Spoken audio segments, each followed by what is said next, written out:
What is going on, everybody? It's Drew Hopkins, and let me tell you, this is a pretty special day. We are actually in the Real Deal Landman, what I would say the Oklahoma City studio, right? Oh, yeah. And someday we'll have to give a tour. We don't have time. The square footage of it, we don't really have time today to show the entire stuff as to what it is. Well, I'm really happy today because like most of the time we're doing this at our desk, at our respective homes. You're in Colorado Springs, right. Oklahoma City here. But occasionally we get blessed with Jerris Johnson coming to Oklahoma City and being in studio, whatever we're calling that. Well, when we've got people like this, absolutely, you gotta make the trip. Absolutely. Well, so what we've done today is that we have turned my office space, which you recognize the background if you're watching online, into I would say 4-person max is the max of this place. But we are really excited because we have the guest with us today, and that is Raney and Michael Gumbs from Impact Energy Solutions and EQV as well. So we're going to dive into all of that. But first off, I mean, you're here in the studio. Like, give me the visual assessment of what, if you were describing what you're seeing around here to the viewers at home. Cutting edge. Cutting edge. Cutting edges. It's cutting edge, and that's what comes to mind. I didn't prompt you with that, and I'm glad I didn't, because that's exactly what I was wanting to go for. I see online, I see, who have we got? We've got Oil and Gas Global Network. We've got Digital Wildcatters. Yeah. We've got some of these guys, and recently they showed pictures of like their online studios, and it was like crisp, beautiful, like refinished, like wood tables. Everybody had their own mic. The cords were all going through the table and everything. And it was like super clean. And then I invite everybody to come here, right? And I'm stepping over cords and trying to like pick Michael up and put him in a seat in the back and like making sure the cord doesn't go around Grant. And we've got electrical hazards. We've got knocking over cups. Like it's, to be fair, though, cables. Yeah, there's a few wet cables here. I mean, for sure. To be fair, though, every piece of equipment that we use has come highly recommended from Jeff Bezos. That's right. Yeah. What else do you need at this point? I mean, at least 4.5 stars. We can't afford the 5-star stuff. But we can get the 4.5. That's right. And that's what I filter to, anyway. Everything that we buy that works for the studio, quote unquote, that doesn't work. I mean, we just Amazon return that thing, baby. Send it right back. Okay. Speaking of Amazon specials, what do my eyes see here? Well, I mean, when I knew you were coming in, the main thing that you had to have was I had to dig these out. And granted, they're going so fast. The fact that I can even give you this many to take back to Colorado, pretty amazing. And it's quality. And I'm not even charging Grant or Michael. Like that's the main thing. Well, yeah, I appreciate the slap bracelet. I know how much you have coveted the hat, and so I still don't have one for you. You actually did kind of get my hopes up there for like a half second. And that was worth it. I was like, oh, I did think about it, and then I didn't do it. Well, but another time, I would say you want black, right? Is that what you said? You wanted a black one?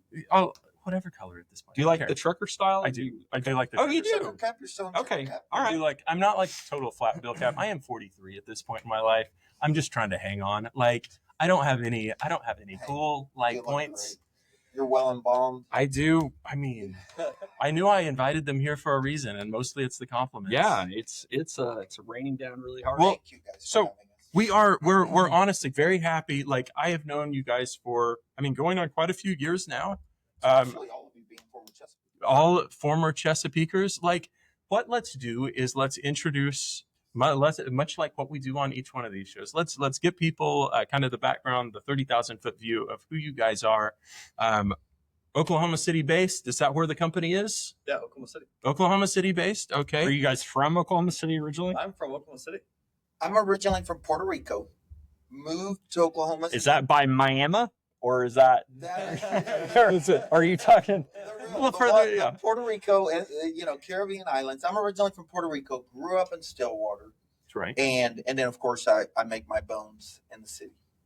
In the Ponca City, right? Well, in Oklahoma City, but Ponca City is a huge part of my story in terms Oh, of gosh. becoming a landman. We're growing the fold. That's what we're doing. That's where Michael and I think we were at a happy hour sometime, and we were just talking about just some random backgrounds at some point, and Ponca City came up, and after that, good people connecting. It's the landman business, the landman way, Jerris. Yeah. That's right. You're right. Carry So- on with Ponca City. So both different backgrounds bringing us to Oklahoma City, and you are OU, and you were Oklahoma State. Is that right? Oklahoma State. I've actually have a bachelor's in Spanish, No of kidding. all things. But yes, Oklahoma State. So you've got what's left of Bedlam right here in front of you. That's Yeah. really good. Oh, that's true. That's right. This is what's left. Even opposite sides of the table. Here That's we go. exactly Yeah. right. So, Exactly right. Well, tell us about Grant. Give us a rundown. I've been familiar with you and your dad for quite a while, and after Chesapeake, your journey took you to being able to start a company, and kind of give us the background on how you did that. How what? First off, this is the Real Deal Landman Show. So, what drew you to being a landman? Yeah, so the landman, my dad's a petroleum engineer. I think you may know I was homeschooled, and so dad was a math teacher, but being a petroleum engineer, math came really easy to him and not so much to me. But I knew I wanted to be in the industry. I grew up going out in the field with my dad and kicking around on the well sites. And it's like, you kind of like these deal making things. Like you might look at this landman degree at OU. And so we toured the OU campus and met with Steve Long, who was had just started maybe that semester, and got a hold of the curriculum and said, this is what I want to do. So went to OU to get the energy management degree, and then the rest is kind of where we're at today. And just, the land degree, and started my career with Chesapeake Energy. Was that right out of school? I was right out of school. I was an Okay. intern in 2010 and then full-time in 2011. Anything really stick out from that Chesapeake intern program? It seemed like the interns at Chesapeake were treated pretty top notch. Oh, man, they gave us all sorts of gear, T-shirts and blankets, and then I was in a house in Norman one day, and you just get this big box from Chesapeake. It's wow. Thanks for being an intern. It's more Chesapeake care gear. package. Did they put you on a jet? I know at one point that was a goal for all interns was to get them on a jet I at some did. point. I got Yeah, on the there you jet. go. It was that's my long-term goal is to fly private. Oh man, Old Chesapeake It was jet. that was awesome. Yeah, we flew to Arkansas. did you fly on the jet at any point? I did. Yeah. You did? My interns never got to, though. My interns did not get to fly on the jet because we didn't have an area that was serviced by a jet. But what I would do instead is I would take them to Santa Fe for the BLM and state lease sale. Okay. Nice. But we got to go to Santa Fe, and so that was kind of a nice That's consolation awesome. prize. Yeah. That's really cool. Yeah, the whole, and not to go down the path of the private flying, but excuse us while we talk private. My day will come. Yeah, no, you're fine. My day will come. I remember I was way too young to get to do any of that stuff, but it was so nice to be afforded the opportunity to go to. It was Sayre, Pennsylvania, Towanda. Beautiful. Beautiful area, beautiful, fantastic Amish country, and a couple times Louisiana, I think. But at 5-ish, let's say, after that happens a few times, and you now are driving to the airport, and you get to drive out on I think it was at Wiley Post, drive out on the tarmac, and you leave your truck going, and somebody comes and they get in your truck and they go park it, and you just run up the stairs and get on the plane. And then when you're coming back and they're landing, you can already see the headlights of your truck sitting there, and you get back out. Standing in the Southwest line, the years after, it hits a little different now. And so, yeah, thankfully we are quite a few years removed from that, but it still lingers. The pain of that still lingers. It has changed. I was flying to Houston and flying Southwest, and Nick was right behind me, so he flies Southwest. Wow. So The man in charge of yeah. it. Okay. Yeah, Wow. We're- That's a good thing. Yeah, no, it's a great thing. It's called living within our means at this point. Right. Very nice. Those old Chesapeake days, they're done. But you know what? I'm not a Chesapeaker, but I think that Mr. McClendon and the company created a high demand for people like myself that maybe didn't grow up in the oil and gas business, but were maybe savvy, fast talkers that could become landman lease buyers, whatever that may be. So when I look at, although I was not a Chesapeaker, I probably have a lot of thanks to give to Chesapeake because they created the demand for little McClendons traversing the countryside buying leases. Yeah. And that's how That's a lot of us got swept in. Yeah, That's love him or really hate him, you can't deny the influence that he was to the industry. 100%. Yeah. 100%. So we've got Grant going to school for this. Like, was it just kind of that love of being able to watch the oil and gas world, or what kind of got you into it, Michael? Well, Drew, I'll be super quick because this can be a little lengthy, but I graduated from Oklahoma State in 2008 with a bachelor's in Spanish. And of course, the financial crisis was happening. There wasn't a lot of jobs. And so I actually became an AmeriCorps Vista. I was a volunteer in service to America for a year and a half, combating poverty, putting programs together, implementing those, etc. So I did that for a while. But while that was happening, my dad bought a home in your fair city, Ponca City. So as we're moving Dad in, as we were moving Dad in, I was like, oh yeah, the mansion's up there. I hadn't been there in 1,000 years since I was a little kid. And I went up there and I bought a book, Life and Death of an Oilman, and it was the story of EW. So as I'm sitting there doing my Vistaship and later on at different jobs, I found myself continuing to read about the oil and gas business. Well, I'm not a geologist. I'm not an engineer. At the time, I wasn't a savvy business person. So as I kept thumbing through the book, I got to a chapter, Jerris, where E.W. Marlin was trying to secure a lease from the Native Americans up around White Eagle. Mm-hmm. And he spent like 3 days in a teepee with this chief trying to get this lease. And I was like, well, that I can do. Being persistent, I could sit in a etc. TP for 3 days. Get what's needed, And so that really, that's when I first heard the term, or at least the what it is to be a landman and acquire leases, etc. So that's actually how I learned about the craft of being a landman, acquiring leases, etc. And so I embarked on trying to get a job, and ultimately I did. On June 27th of 2011, I had an opportunity. But how I got into the business was by pure chance. My dad just happened to buy that house in Ponca.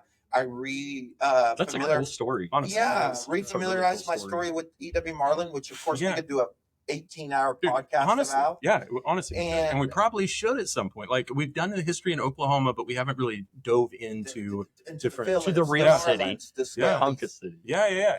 I want it. We'll do it on site. Do it at the mansion. We could. That would be cool. That would be cool. But that's a little bit about how I got into land. And That's there's cool. all sorts of landmen from all sorts of different walks of life, and it's truly a fascinating industry and profession. That was one of the things whenever I first started at Chesapeake, knowing Aubrey and Tom and seeing, and I mean, whether Aubrey or Tom would see this as a positive or a negative, I saw a lot of E.W. Marlin and Lou Wentz, lot of stories that were very similar of like competing for leasing activity, like up front, and then joining forces and like all these different things. And like, I remember in my early days at Chesapeake, I was like, wow, like it's really cool to see the stories of how these different leaders come together. So I like it. That's really neat. EW and McClendon were actually very similar in their vision to grow fully integrated companies, et cetera, et cetera. So uber fascinating. We'll do an I like that. 18-hour marathon. We need to, I'm telling you, we're going to put that together. The wheels are in motion. That's good stuff. Well, so you guys got into like this land space, and then we went through the Chesapeake with Grant, and then Grant, I mean, tell us how kind of impact came to be. Yes, impact. So, with my dad being an engineer, being me and Lane guy, we'd always kind of thought at some point in time it'd be really, really cool to like partner up and work together. And he's like, well, go figure out the business, and when you have something to offer, we can join up. And so I'd spent about 5 years between internship and full time at Chesapeake. I was mostly working the Utica Shell, and in the fall of 2015, Chesapeake had the kind of massive layoff. I think there was like 700 people in one day, and I was probably the only person that was like, yeah, this is my opportunity, because I'd been starting to think about this. Yeah. And so we took a road trip. My wife and I, no kids at the time, and just loaded up our Dodge Charger and like hit every state west of kind of Oklahoma. And came back like I remember you talking about this. How long was this it's trip? about 33 days. We kind of camped and looked out at it. It's so cool. And so when we got back, we decided to start Impact Energy Partners, with the name being kind of like making impact in people's lives through energy.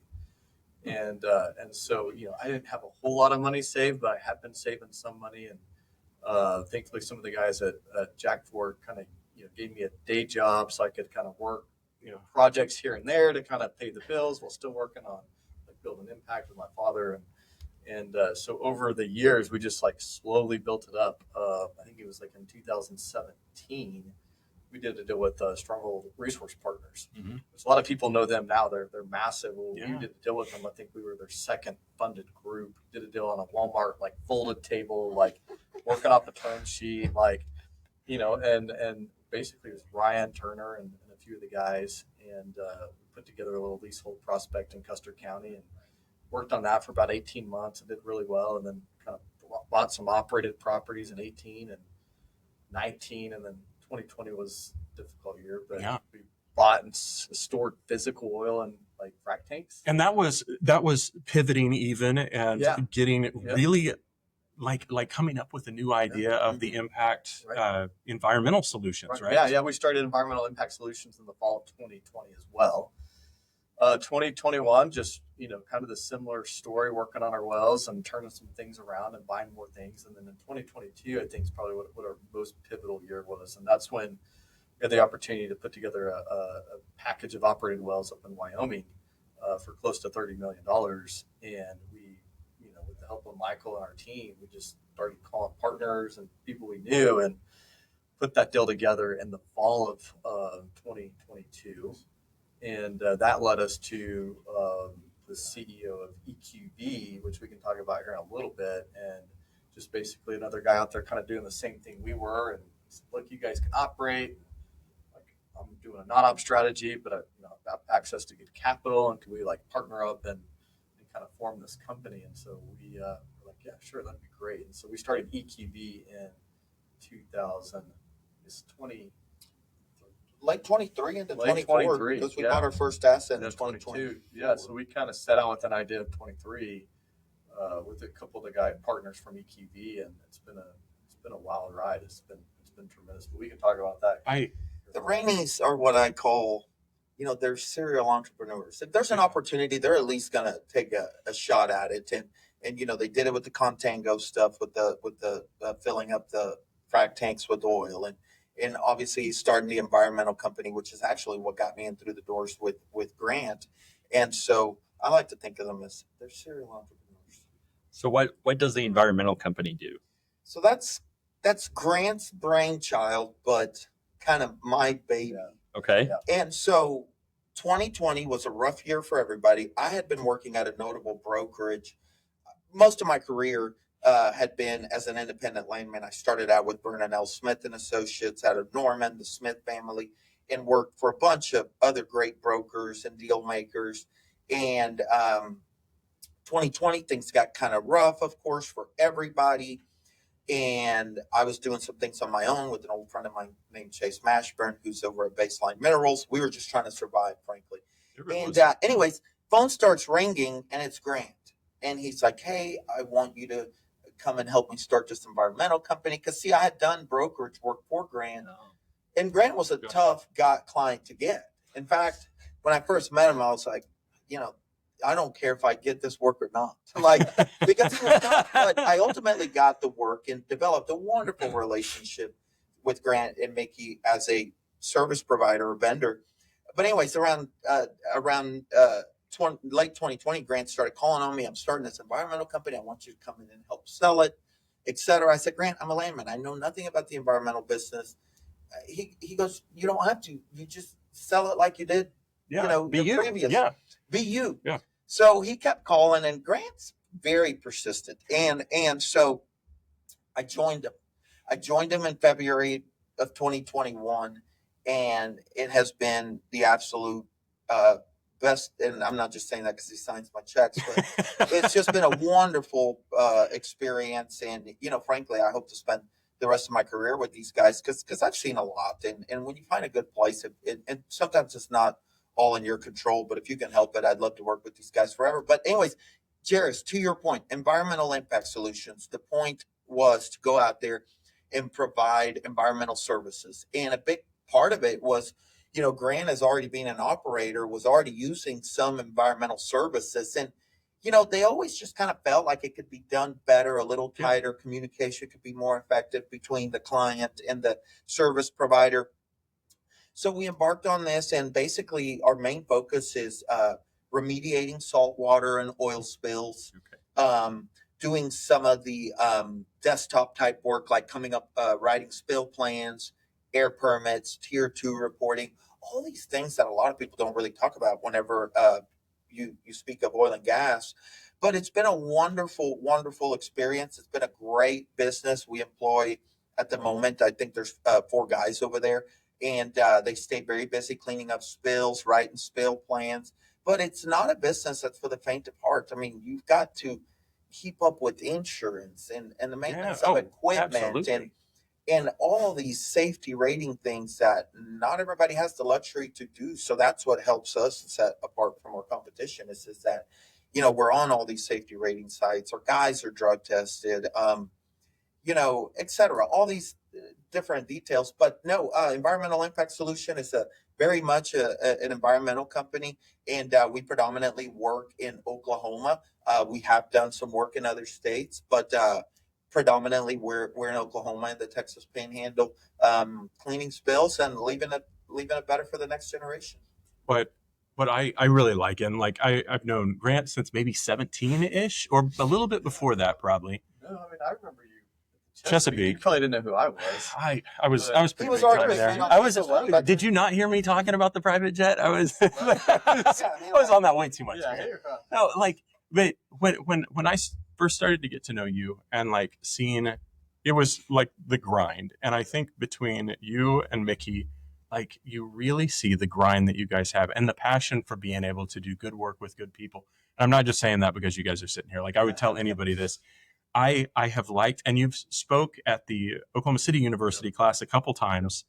And so I've heard this story that they've talked about. And I'm not trying to fill in the blanks here, but there's this things that I like so much is Grant saw that things were going a little bit rough, as we all did, whenever prices, the writing was on the wall. And instead of panicking or instead of being I don't know what we're going to do, it was getting that creative, how do we turn a very rough, terrible situation into something that can either be profitable or can make a difference for people.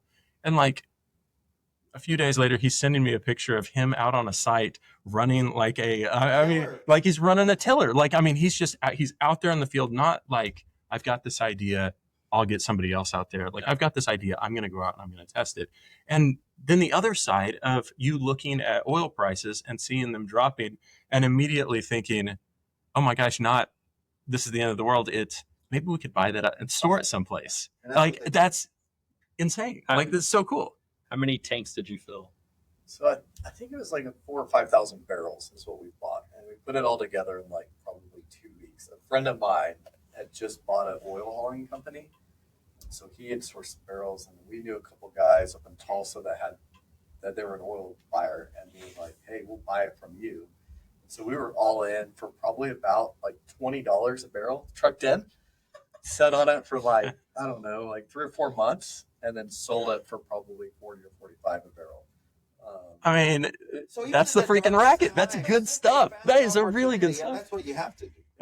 I think about, and that's what I think we've talked to a lot of people on this show. We've talked about what makes good leadership, what makes people that are they're fighting each and every day to find ways to make their company stronger. And it's stuff like that of where you're just I'm going to take some risk. I'm going to take a risk, but it's a calculated risk. I because of my experience and because of the people that I surround myself with. And I just absolutely love that. I think that is so stinking cool. Drew, having a front row seat to it, it is fascinating what Grant and Mickey do. And, father-son teams, they don't often work. But these guys, I mean, you know, if they didn't look alike so dang much, you know, Grant calls him Mickey. Mickey calls him Grant. I mean, they're just they're an unbelievable team, and they look out for all of us very much. And hey, we have our part to do, right? As That's right. employees, and we don't take that lightly. But no, you're right. They're fascinating people and really opportunistic. And you can tell when something's working too, and not just because of just the growth that you see on paper, but like I remember coming to you guys' office, and at first it was just going over on Northwest Expressway and just walking in kind of this older little just maze of a office building, and all the way in the back corner there was the Impact deal, and you walked in and there's just a few little desks and everybody at it.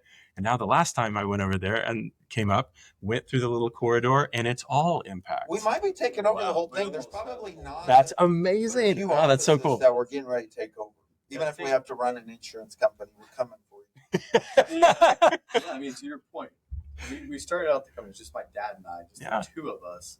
I think between like all the different entities we're involved with, including EQV, Impact Operating, and EIS, I think there's probably about 50 total employees, you know, field team, office team, and so it's really been in kind of the last 5 years. But it's just the two of us to start out with. Did I miss it somewhere? Has Impact had any kind of exit or any kind of divestiture during this time, or has it been solely growth? No, it's been solely growth. We buy PDP and we typically hold it. We will sell off some leasehold opportunistically if we feel like we're going to get more than what we could, you know, hold on to it for. But I also have two little girls, 5 and 3, and hope one day that I'll be working with them in the business. So we're really kind of building it for like a long-term vision. It's privately owned between my father and I, so there's really no mandate to sell or exit, and we don't really have any other. Awesome. We have partners within some of our stuff, but in terms of Impact, we own it 100%. So kind of build it to hold and see where it goes from there. How many? Give us the rough stats. How many wells do you guys operate? What's your production? Yeah, so with Impact, I think we're close to 300 operated wells. With EQV, we're probably close to 400 operated wells. So 700 operated wells total. On the non-op side, we just bought a couple more packages earlier this year. We're probably close to 1,000 wells that we have interest in. Holy smokes! Across quite a few states. Not smaller interest, but it's kind of nice. You'll buy these, and then sometimes you get leasehold, and kind of like pops up, and you're like, oh, this is great. You know, we have some leasehold out in the Cherokee, been getting some proposals on, and we're just always kind of we'll do deals from $5,000 to one of the deals that we did recently was a few $100 million. So we're very opportunistic and just kind of like go wherever the opportunity is. Do you actively seek out leasehold? Like, do you go buy leases with the hope that you'll either drill on it and participate, or are you truly targeting the PDP existing stuff? I would say we're PDP. We're yield focused. Can we buy it if it's operated? Can we optimize it? Can we get it in a 3 to 5 year payback? If the prices are consistent. And we've done some leasehold. Michael picked up a 9-acre lease out in western Oklahoma. And I think it's going to get drilled here later this year. So we will do some of that on occasion. But we're primarily driven through what's our return on cash in kind of the near term versus. Jerris, we're predominantly, I would say, a natural gas producer. We up in Wyoming, obviously, we wanted those liquids up there, that oil, if you will, and so, but we're predominantly a natural gas player. I couldn't tell you off the top of my head what we're producing daily, but I know on the Impact and some of our operated wells on the gas side, we're probably 4,000 or 5,000 MCF a day gross. Mm-hmm. And then on the oil side, our Wyoming does about 1,200 barrels a day gross. Mm-hmm. On the EQV side, it's rather large. One of the fields we just bought in the Permian is about 18,000 BOE a day. So those wells are big.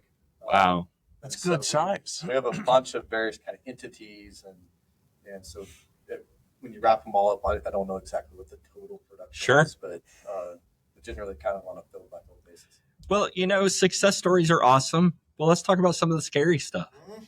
So when you went from I'm a landman at Chesapeake to now I'm going to start a company that's going to go into operations and things, I'm speculating here based on what I think my experience would be, is that there's a lot of stuff that I think I would know.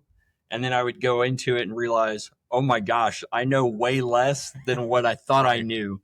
Like, what are some of those things that caught you by surprise, that what are new things that have been added to your skill sets in doing this venture that you were not expecting? No. So I think, when I was at Chesapeake, you're a landman, Chesapeake. You have all the resources in the world, right? You have multiple GIS analysts, you have divisioners, you have land techs, you have all of this data. And so, you have like all these like servers and shared drives, and some files are all systematic.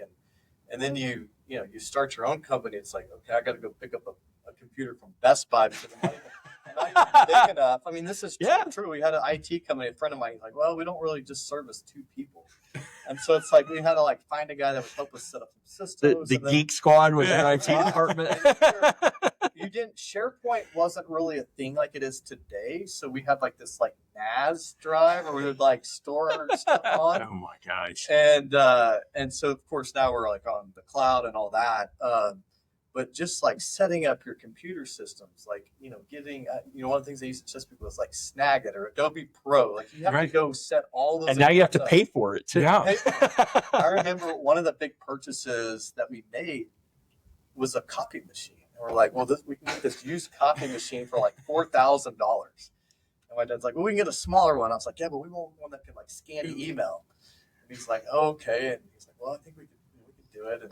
And so just getting like printers set up, posted meters. And another thing I think people don't maybe understand is when you set up a new company, like that company doesn't have credit. Right. So to get credit cards and to get like trucks or any of that stuff, you have to like almost use your own personal line of credit to get all that stuff up. And it takes 3 to 5 years, to get fuel cards for your pumpers. Like there's a lot of like co-signing on these credit cards. Like you don't just, it's a company. Right. You got to develop the relationship with the bankers. And another thing too, when you're at a company, people know you for that identity. It's like, oh, that's the landman from Chesapeake. And oftentimes you're working with like other company landmen like to get wells drilled. Yeah. When you go out on your own, it's almost an entirely different network of deal makers that you have to find. And so you're no longer Grant Raney from Chesapeake, that can help you move. You're Grant Raney who doesn't have much capital. And it's like a whole other network of people out there.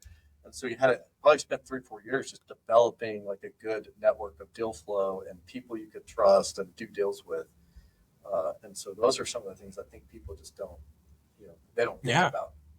Well, and Jerris, to your point, and I don't think this is the bad. It's just it can be difficult. In addition to being in the oil and gas business, they're in the people business. I mean, you've got all these humans in your office. Everybody has different attitudes, and they come from different walks of life. And Grant and Mickey have to understand all these characters. I know I'm not easy to deal with on it, but they figure out a way to do that. And so I probably, just outside looking in at what they do every day, I would imagine one of the most difficult parts. And also it's a blessing to be around such wonderful people that care about the company, but just managing all these different characters.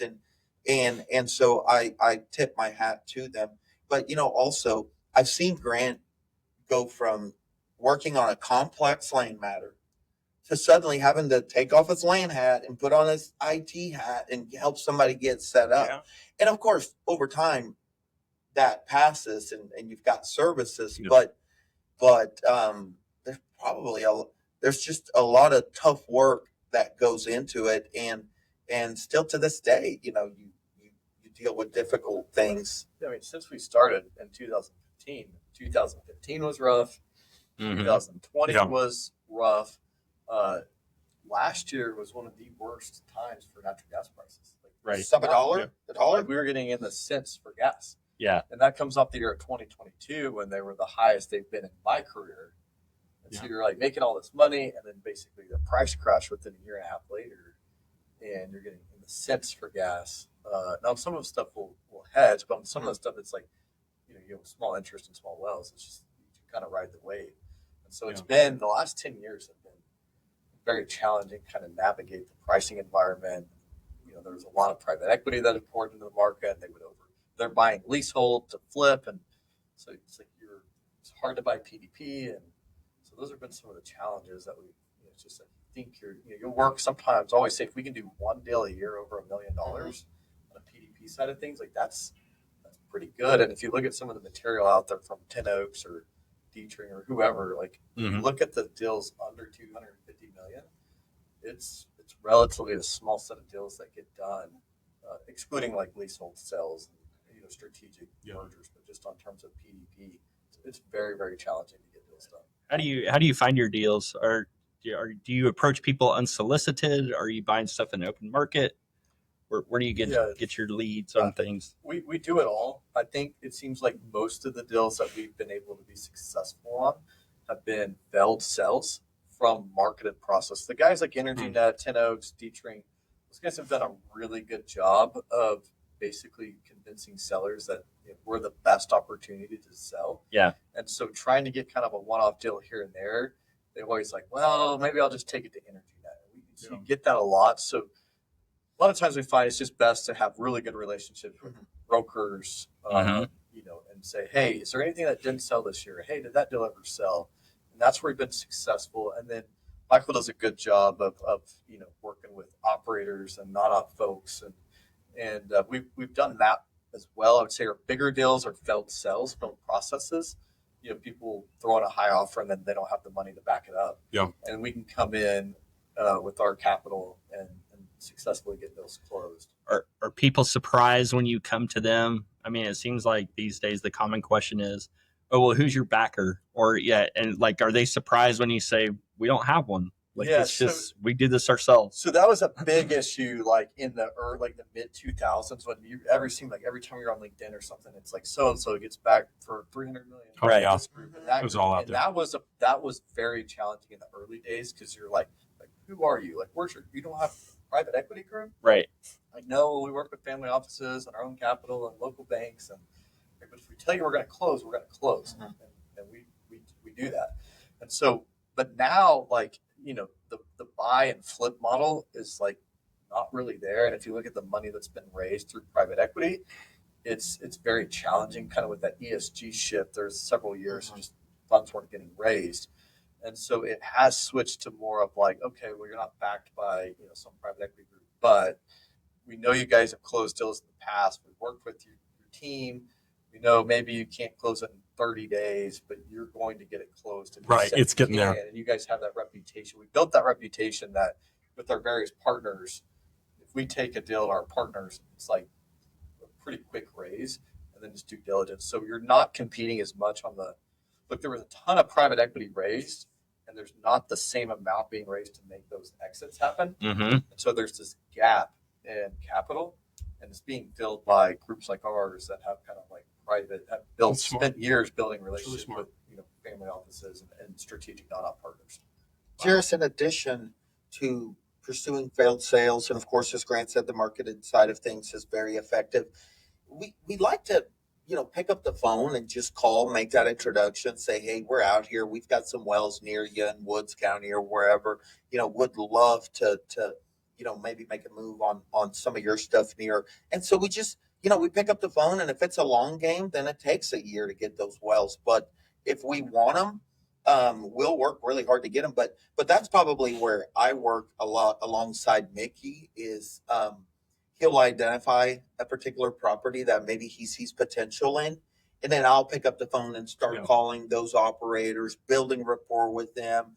And, more often than not, Mickey's been in the business 40 plus years. So a lot of folks know Mickey, and that puts people at ease. But that's probably where I have the most fun, Drew and Jerris, is probably just picking off those one-off wells under the impact banner. And so there's a lot of that too. We've been really successful as picking up smaller well sets in addition to chasing down bigger opportunities like our Wyoming deal. It just takes time. I mean, like we closed a non-op deal earlier this year that we spent 3 years working on. Oh. It was one of those like they called, they wanted $3 million for it. I was like, that's way too high. Their financials were delayed 6 months, so they were bringing all the 2022 prices. Yep. We're not paying that. No. And then it was like you follow up every 6 months or so. Hey, where we're at? It's like, well, we want 2.5. Yeah, that's too much. And finally got it down to like $1 million, and which is a fair price, Right. It wasn't like we stole it or anything. Like It's fair. You know, it's a fair price. But it took 3 years, and I think people underestimate how long it can take sometimes to get deals done. It's amazing. And it can take like, you know, years of follow up, and it's just timing. You know, if you think you're gonna like, you know, open a business and take down that $50 million asset in 12 months. Yeah, just because you hung your shingle out doesn't mean anything. Right. There's still work to be done. I think a lot of people underestimate, like, it's very hard to raise capital. And if you think you're going to just roll out of a big oil and gas company and go pitch a deck to somebody, like, people want to see, like, how have you done managing small things? Like, well, how much money have you put in? And once you have built up that 1 to 50 to 100 operated wells, then investors, partners know, okay, like, they know they've been through what it takes to do that. And it's easier to stack on 200, 300, 400 wells versus like if you just don't have any assets. So we just kind of slowly built over the last 10 years and now it's a pretty sizable company.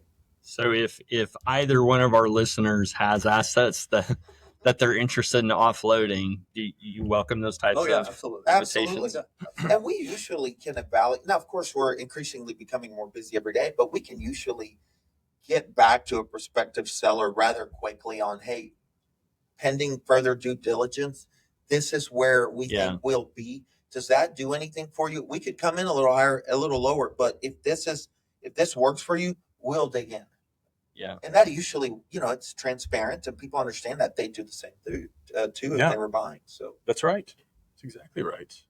Oh, I going back to like the grind and everything, you making those connections. And I think I've seen you at the old Oklahoma City airport a few times going out, but I know for a fact there's a lot of like 5 o'clock in the mornings, Great Raney just sitting there, just looking already at his like laptop and just getting ready to go. So I don't know how many times. I'm always looking for Drew. I'm telling you. I'm like, even if I'm going to Houston, I'm like, I'm probably going to run into Drew on the same flight. We've been on a lot of them together for sure. For sure. Well, okay, so we hit the impact. We hit what you're doing. The EQV has been a really good move for you guys. Yeah, that's been fascinating. That seems like a pretty. Is there anything else that you want to tell us about EQV, or do you want to future cast at all of where you see like where impact and EQV together? EQV is just really taken the success of our team, and we have new EQV employees, but the partners of EQV. Spun out of a previous private equity group, and some of the sharpest guys we probably ever worked with. And really, that model is instead of going to a management team raises money from a private equity group who then raises money from institutional capital. Right. We've basically flattened that down. So our partners at EQV have raised, you know, capital directly from traditional LPs and institutions. And so there's less of a promote. It's more direct line of sight. Yeah. It's direct capital. It's a lower cost of capital. And so through that, we've deployed over a few $100 million just in like operated wells over the last couple of years. So from kind of an idea of here's what we want to do to really execution, making it happen. And I think you know, maybe between, you know, like hopefully we'll do over $1 billion worth of deals over the next, you know, couple of years. That's incredible.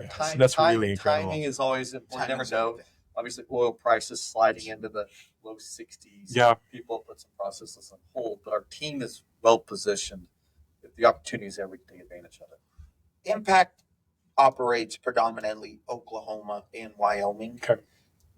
On the EQV side, at this time, we are operating predominantly in Texas. We're in the Texas Panhandle. That was an acquisition that we made from a Oklahoma publicly traded company, and then of course we acquired that Reeves County asset from a private company. And as Grant said, there's just a great deal of opportunity there, great deal of runway. The partners are just some of the brightest minds.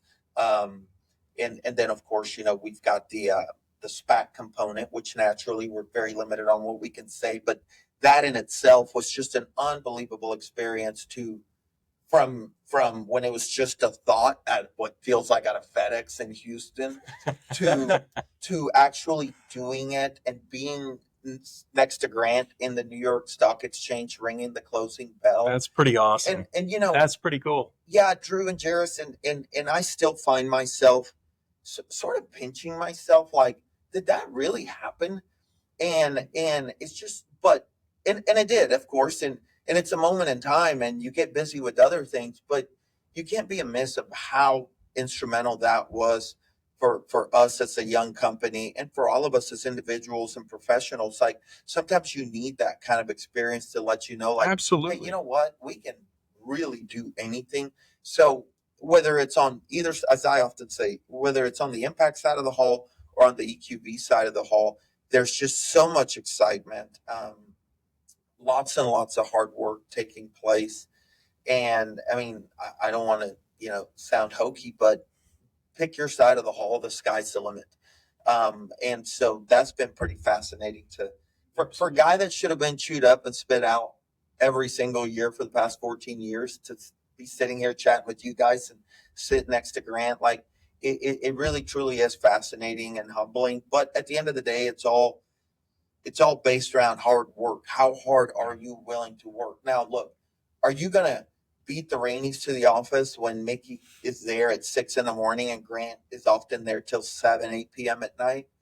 There are seasons that you will do that, but they're obviously very committed. It's their company, etc. But we just try to keep up and work hard. And no, the whole dang thing has just been absolutely fascinating. I think that's the thing. We have a tremendous group of like team players. Like when we launched EQV is taking up it's a majority of our time right now because that's where like the capital is, and we can really take our skill set and really just multiply it with that capital. And so we've had accountants working like overtime as we've kind of seen this massive growth. We're hiring people to kind of keep up, but nobody at the company was like, look, I didn't sign up for this, or like, this is too much responsibility, or like, I don't know how to do this. Like, it's because of the team that we've been blessed to work with, that we can like take these ideas and say, look, we're just going to do it and figure it out. Right. That we can, whereas a lot of people might say, look, I didn't sign up for this. Like, my job is to do this. Yeah. Like, not one person at the office has been like, I love something. And so it's like, look, whatever needs to be done, I'll do it. If I can't figure it out, I'll ask somebody. I'll figure it out. Like, I'll watch YouTube videos, whatever we need to do to make this happen. And so that's what we've been doing with, like, on the EQV side, is we've really ramped up. Like, everybody's just kind of pitching in. It's kind of the majority of our focus right now. Sure. And the land team's strong. I mean, obviously anchored by Grant. And we've got Nick Watkins over there as our land manager. Great guy. He's a Chesapeake legend, a land legend, if you will. And what a teacher, so patient. I mean, I'm a deal guy. I mean, so forever I have avoided the complexities of land, right? When you look at land, always the landman, it seems sexy. He's out there putting deals together. No, there's a whole other side of it. The likes of that Nick Watkins digs into land, keeping you out of. Nick keeps us out of more trouble than anything, right? He makes sure that everything is buttoned down and happening. So the land team, is very strong. And obviously Grant and Nick are a huge part of that. And obviously the support staff, whether it's the division order clerks or whoever. And so that's probably an outdated term, clerk. But the division order analyst, all those people are so important, but really blessed to be able to work alongside a couple of CPLs like Grant and Nick. They're just a wealth of knowledge and really patient teachers. Definitely. That's the thing. Have you ever rang the bell on the stock exchange? Not that I know of. Oh, you should try it sometime. You should try it sometime. What? When did you do it? I never have. But I'm just trying to fit in. I don't know. Drew, Jerris, and Grant can speak to this because, obviously he's in the throes of everything EQV. But it was just such a unique experience to be in and out of the boardrooms leading up to going to ring the bell. Yeah. Sitting there with all these, very successful people who sit on the EQV board and all these bright minds. And myself, Danny, Mickey, Danny Murray is our chief financial officer and does so much. He's former Chesapeake. You can't swing a dead cat without hitting a Chesapeake. Yeah, this is true. This is very true. But all of us being there and together and ringing the bell with those the partners at EQV and some of the support people that have helped us get to where we have been. But what was amazing? I remember walking through the trading floor as we were going through the whole motions, and all those traders are finishing their day. And of course, they see this every day. They see little groups parading through the floor every day.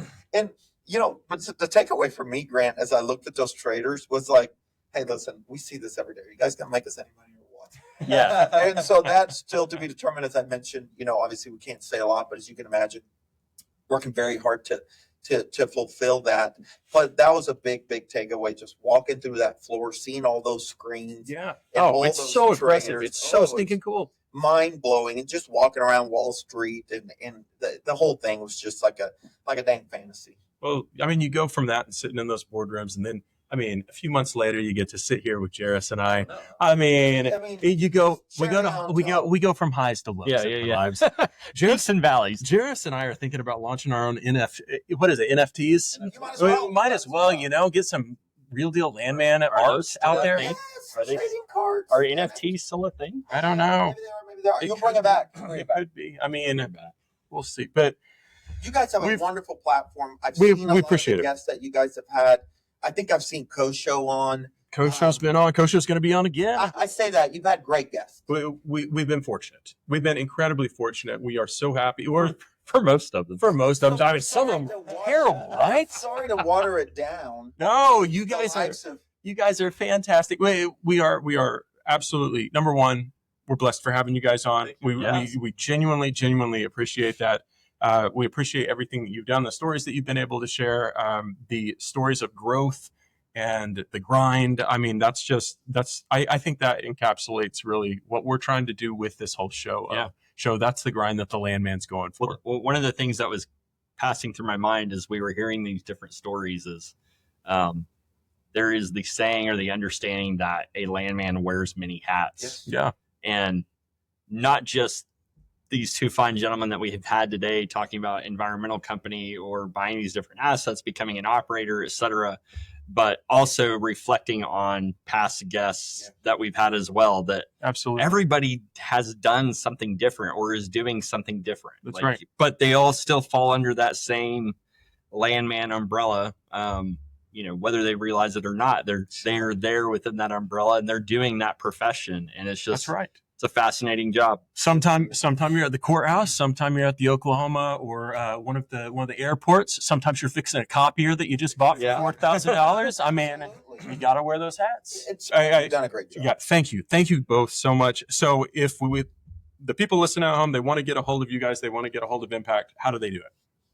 Email is grant.raney@impactenergy.us. Michael.Gumbs, same handle, and then on the EQV side, same first name dot last name at EQV Operating, and but we're very much in acquisitions mode, and although prices are suppressed, we're hoping to bolt something on this year.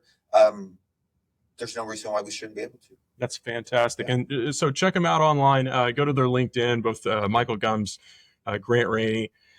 So I'm Drew Hopkins. Jerris Johnson. We like to thank our sponsors, Scrambled, Roland AI, Novus Consulting. I mean, the list goes on and on, doesn't it? Big Al's Bait Shop. Big Al's Bait I heard Shop. about them. Yeah. They're fantastic. Yeah. Thank you guys so much for being a part of this show, and we'll see you next time. Thanks.